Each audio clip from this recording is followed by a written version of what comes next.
السلام عليكم إخواني وأخواتي في الله. اليوم أنا مجبرة نهضر على الموضوع والفاجعة اللي وقعت لذاك الوليد بشير. أنا مجبرة كصانعة محتوى وكأم نتطرق لهذا الموضوع.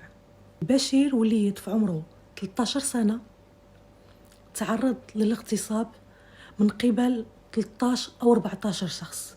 جريمة لا يمكن للقلب والعقل يتقبلها. جريمة ارتكبها بشر بلا ضمير خلوا وراهم ألم لا يحتمل لطفل بريء.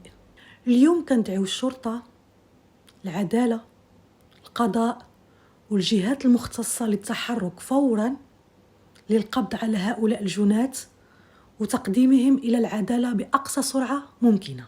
إخواني أخواتي، الله يجازيكم بخير. كنطلبكم بعدم الصمت ودعم الطفل البشير نفسيا وجسديا ومحاسبة كل من يتستر على هذه الجرائم. صمتنا عن الظلم يعني مشاركتنا فيه. كل طفل كيستاهل يعيش بأمان وكرامة بلا خوف وبلا ألم. ما خصناش نهداو وما خصناش ننساو. بغينا العدالة للبشير، كلنا مسؤولين. صوتنا يجب أن يصل وصوت البشير يجب أن يسمع.